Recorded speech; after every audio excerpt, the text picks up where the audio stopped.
There are three groups of people who understand with absolute certainty that the attack was done internally, not simply against the buildings, but against the Constitution and the people of the United States. First of all, there's the billionaire banksters and their agent provocateurs who did it. Secondly, there's the Arabs who they blamed for having done the dastardly deed. They're certain that they didn't do it. And of course, there's individuals like myself who know the MO, the method of madness.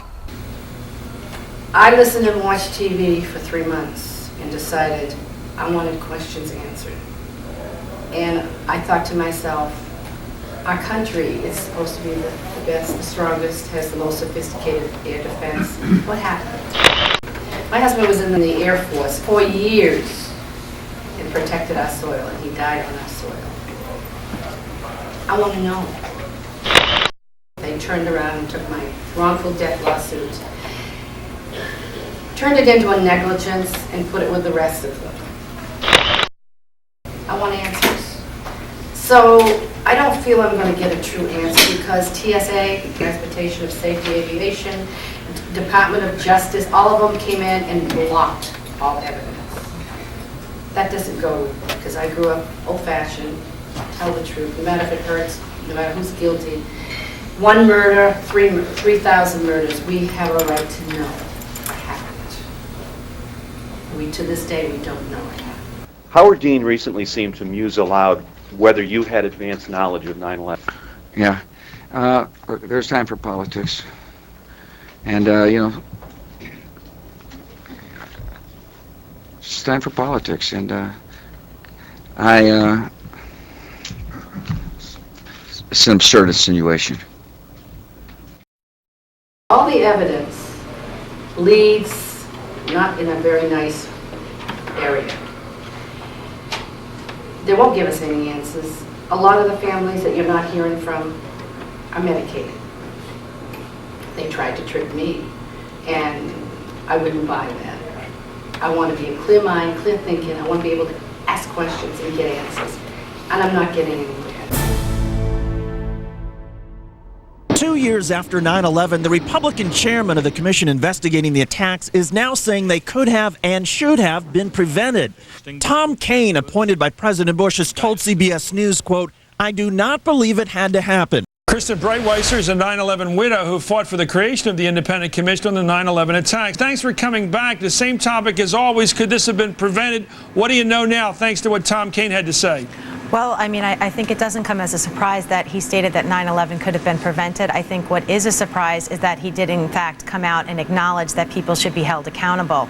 And I think that in order for us to make sure as a country that 9/11 will never happen again, we need to make sure that the individuals who are responsible for the failures are held accountable. The president has agreed to meet with the 9/11 Commission, a private meeting that the White House is just now preparing to make public. I don't think they have done that yet. The president will meet with the co-chairs of the 9/11 Commission, of course, investigating the deadly attacks on New York and Washington. They had indicated that they wanted testimony, or at least a meeting with both the president and the vice president. It's not clear yet whether this meeting will be under oath. The White House says they are still working out those details, but as one official said tonight, regardless, the president plans to tell the truth, and this would take the place of any public testimony. Well, what's amazing is when you stop and consider that everyone that they say was involved in the attack, the Al-Qaeda network, Osama bin Laden, these are creations of our intelligence agencies. In my book, I detail how that Osama bin Laden actually came to the United States back in the 80s and was given arms and ammunition, some training. The Al-Qaeda people, they're called a terrorist network. I think they would be more correctly termed a mercenary, Arab mercenaries. And of course, if you have mercenaries, then they were created initially to fight the Russians in Afghanistan. And but once you have a bunch of mercenaries, then they go and fight whoever you order them to go fight. And I think the idea is that now they're all gone rogue and that they're just doing whatever they want to do. But since they were created and working for the CIA, I think the question has to be asked, Could they still be working for the CIA? Could they still be working for the CIA? Could they still be working for the CIA? I'm very, very concerned that a small group of people who have a different agenda, they believe in power in the hands of a ruling elite, have seized control of the government of the United States. And they intend to use our financial and military power to bring about an empire which will be under their control, creating a ruling elite and, of course, the enslavement of all mankind. I fear for our country when I reflect that we have wicked and evil people in control of our government today, surrounding the president. I don't know what the president knows, but I know that these people, and I'm speaking now of the members of the Project for the New American Century, have an agenda which is totally contrary to that of our founding fathers and that of the majority of the American people. I see that you've got this dollar with Osama bin Bush on there. Yes. But he's shaved. I don't see his beard. Yeah, you know, actually, originally I wanted to have just a little mustache, sort of like Hitler, because that's what he reminds me of at this moment in time. I think what we've witnessed is the American Reichstag and the rise of the Fourth Reich here. I see, for example, the idea of the bigger the lie, you know, that we heard earlier today in the Conspiracy Convention, that the massive, colossal lies that Bush and his cohorts are promulgating on the American people, or perpetrating on the American people and the world, is so monstrous that it's very much similar to Hitler. And you know, the Reichstag, when he burned the Reichstag, and said, now this is, we are going to have a long war ahead of us. Very much the same with the Twin Towers and what George Bush said to the American people. We're concerned about the rise of the Fourth Reich of the rich, the Cassius cartel, because it really isn't communism that's the problem, and it's not capitalism. It's corporate socialism. It's or called fascism. the Cassius. Well, it's corporate fascism. It's, transnational yes, fascism, I think. Absolutely. Well, there's no question about that. Yeah. Now, you have 500,000 of these bills printed? Yeah, we made 500,000. We've incorporated a lot of the secret societies into the bills, and people love them. They just, you know, pass them out like candy. It's so much fun to give money. I love it, and of course, you can get it. You can write to the website, freeworldalliance.com. The lady that did this deserves congratulations. I don't know if she's a rightist or a leftist or what. There's no question that the American Illuminati will attempt to use mandatory vaccinations on every man, woman, and child in this country. In fact, they already purchased 300 million doses of smallpox vaccine to be used. They used to have larger lots of vaccines. Now they're in single doses where they could actually embed a chip in you via these single-dose vaccines. State-mandated laws are forcing our children to have vaccines just to participate in any school program. And right now, through CAPTA, the Child Abuse Prevention and Treatment Act, that's in all the states, they are threatening to take away custody of people's children if they do not get these vaccines. Will they poison our reservoirs? Will their agent provocateurs spread anthrax or some other deadly disease? And then ask us to take vaccinations, which will kill rather than cure us. Taking a look at this city, I think it would be very satanically significant if they sacrificed the city of angels to their Lord Lucifer by dropping a nuke or a biobomb.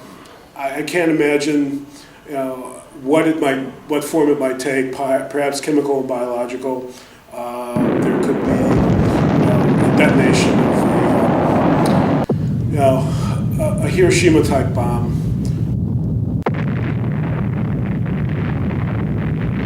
Yes, I see the possibility of an incident being orchestrated so that the people, the populace will be so frightened that they will be willing to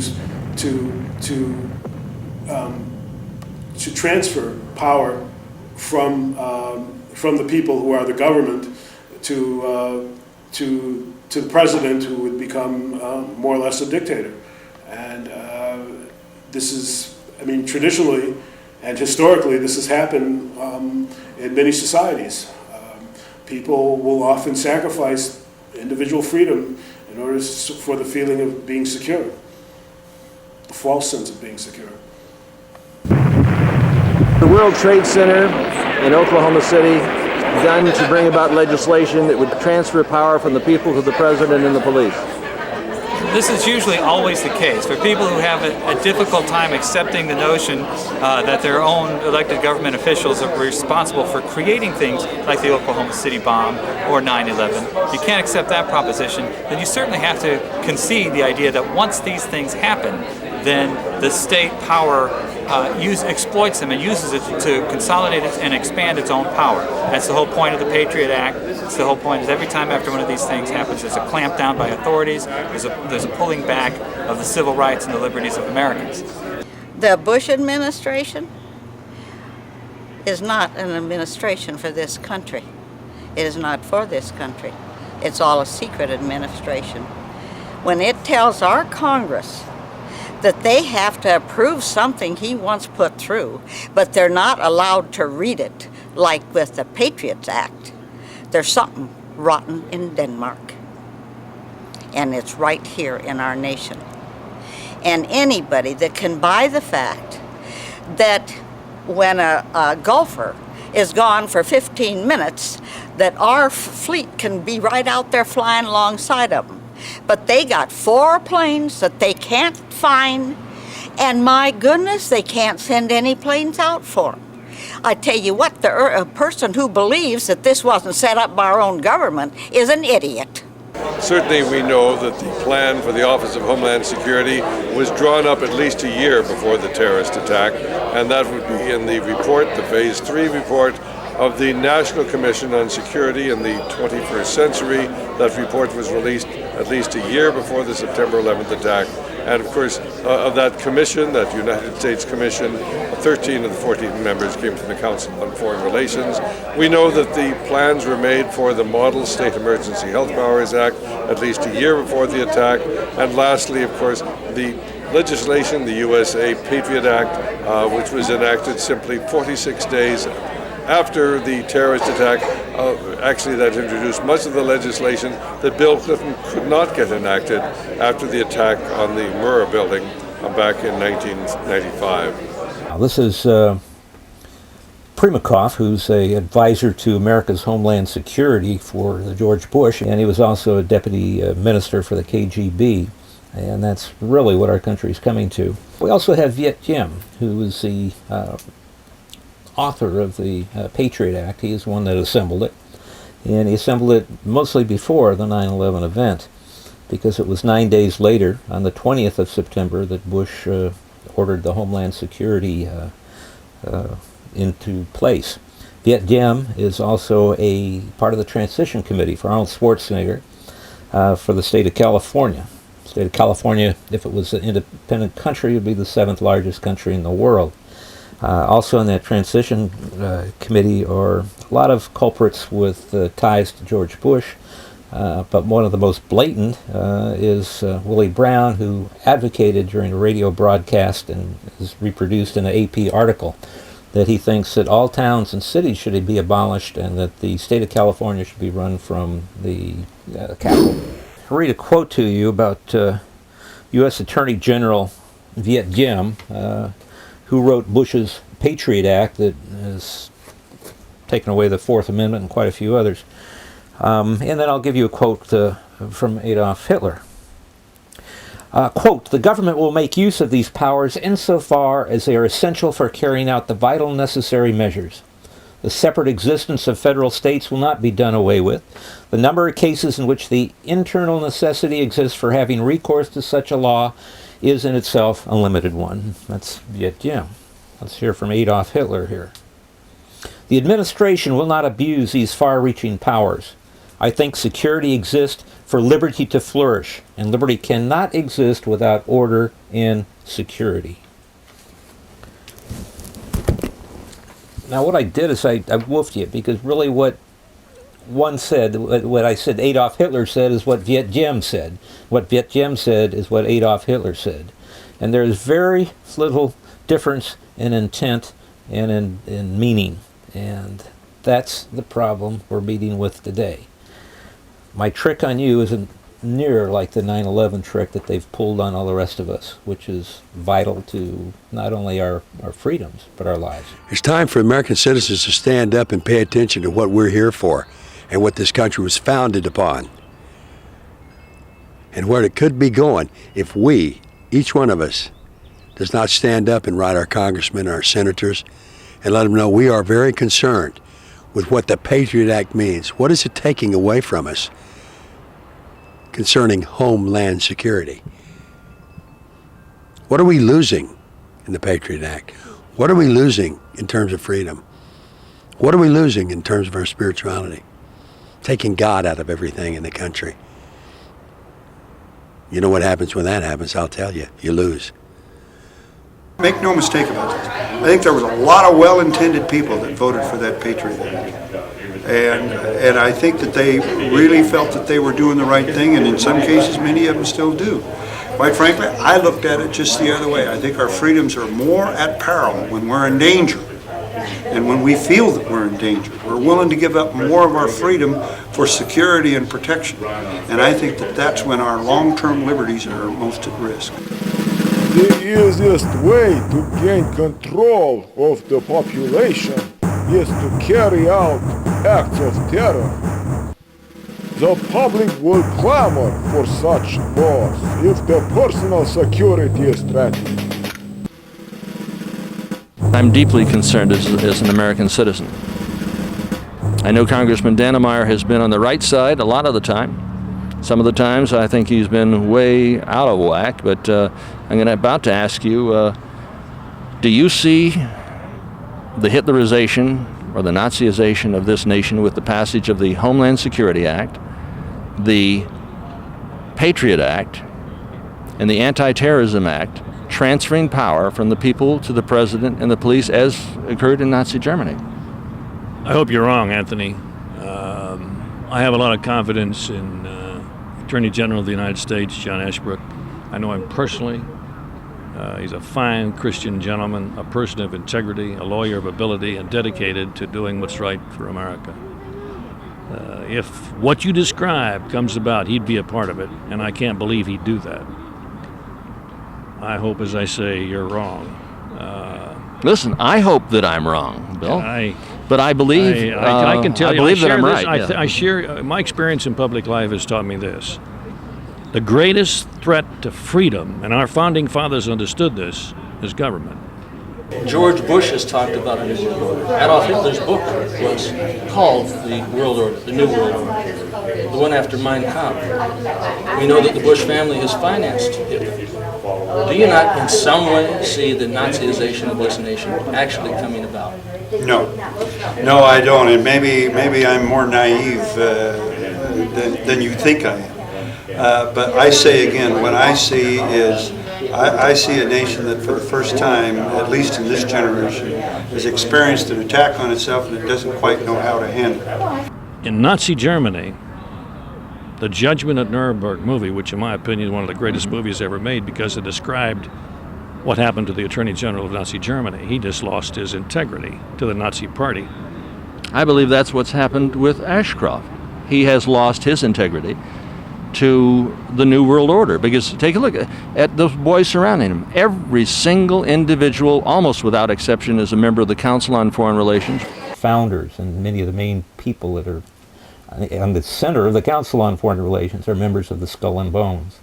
So in the last 100 years, an organization which hardly anybody knew anything about when Sutton got his first box of papers, scored 3 presidents, Howard Taft and the 2 Bushes. Then we find out that the people that were in charge of the wars for the last 100 years, Henry Stimson, was he was Secretary of War for World War I and World War II. We find that the co-founder of the Skull and Bones, Alphonso Taft, was Secretary of War in the late 1800s. We find that, of course, George Bush, who was head of the CIA, was also a member of the Skull and Bones. Winston Lord was president of the Council on Foreign Relations for some years when Rockefeller wasn't, and he's a member of the Council on Foreign Relations.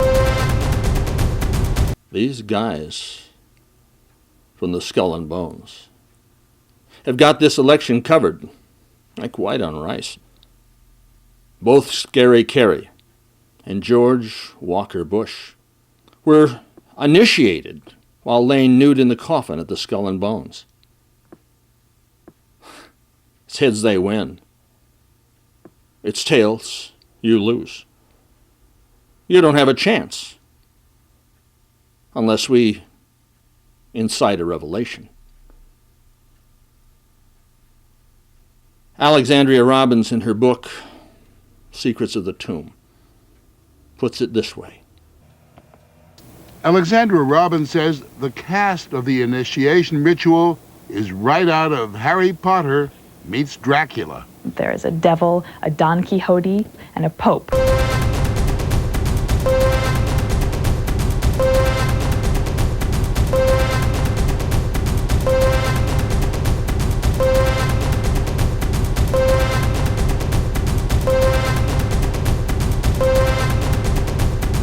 The fact is that we have not been told the truth.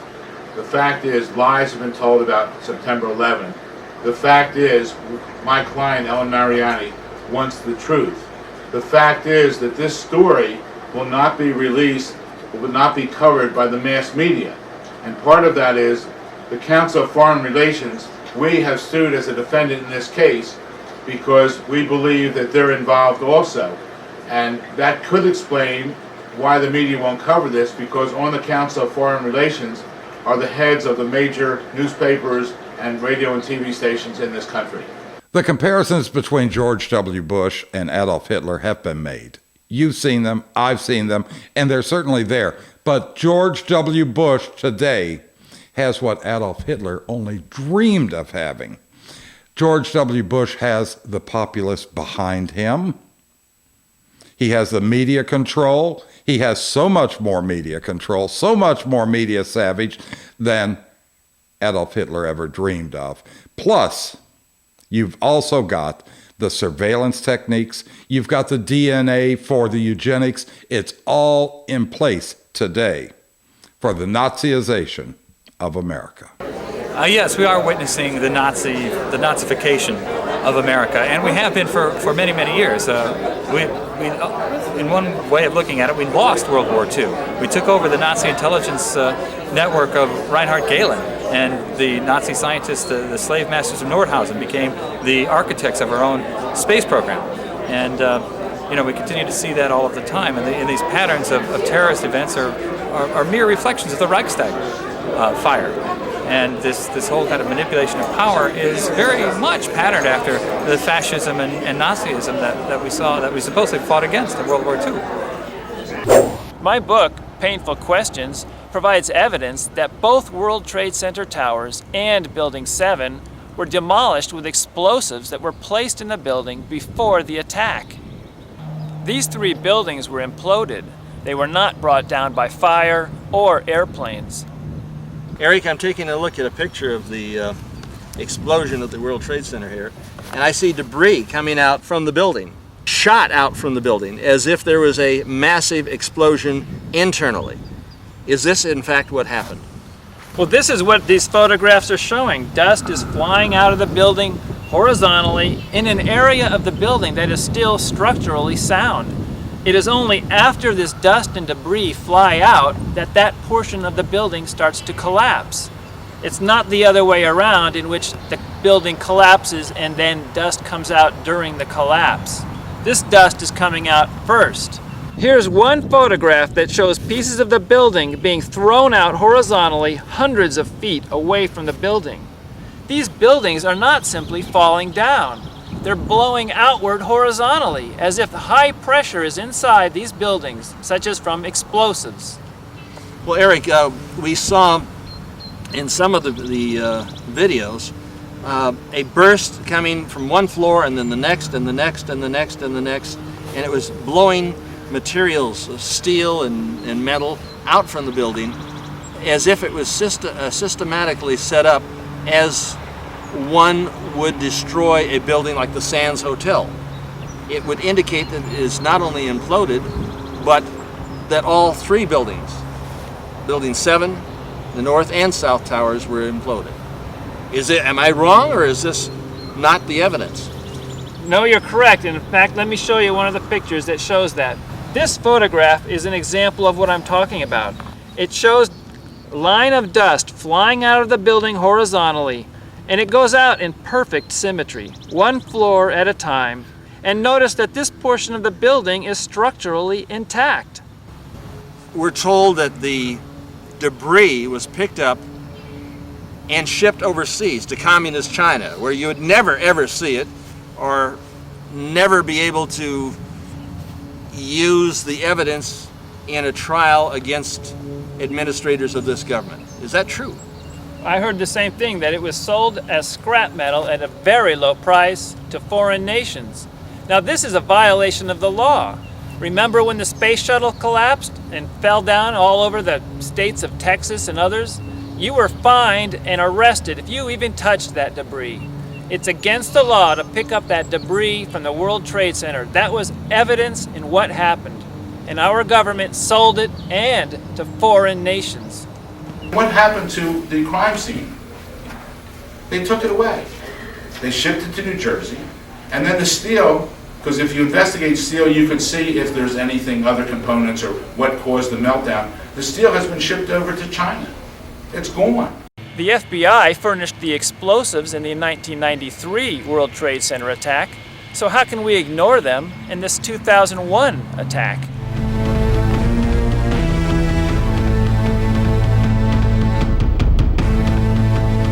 Now you'll see the evidence of the federal government targeting the World Trade Center twice. October 28th, 93, and October 31st, 1993, New York Times, as well as the December 15th Chicago Tribune.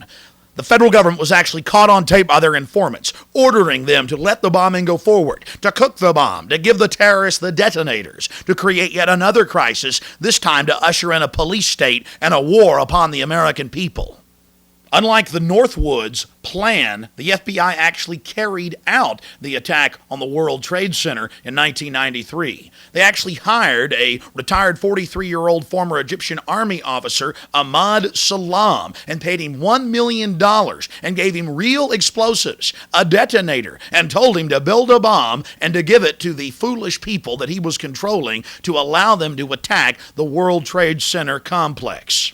There was only one problem with their plan. Mr. Salam was not as ruthless and sociopathic as the FBI and their globalist controllers. He began to get very concerned right before and, of course, after the attack, saying, "Why are you giving me real explosives if this is just a sting operation?" When they told him to go ahead and let the attack go forward, he secretly recorded the head of the FBI in New York ordering him to let the bombing take place.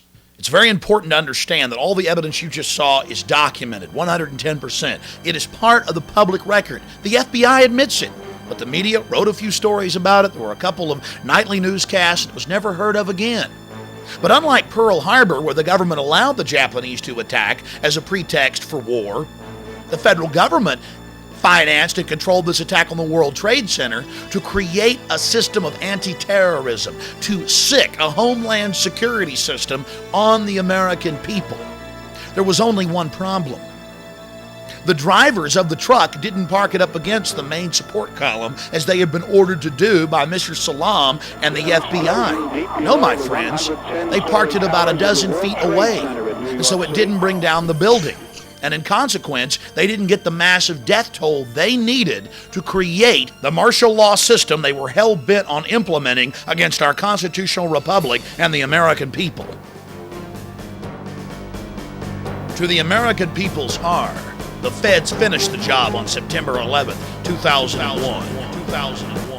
Has the military been planning an Operation Northwoods similar to what happened in 1962, presented to JFK, and is this the result of what they've been planning all along? 9/11 wasn't the first attack on the United States by agents of the United States. General Lyman Lemnitzer had a plan to create terrorism in this country, to be done by U.S. forces, maybe the CIA, maybe some special army forces. The Northwoods plan, a plan concocted by the Pentagon in the 60s, designed to, blow up buildings using airplanes, kill American citizens and blame it on a foreign government, Castro in that particular situation. General Lemnitzer and the Joint Chiefs of Staff were given the task of coming up with some manner, some way that they could get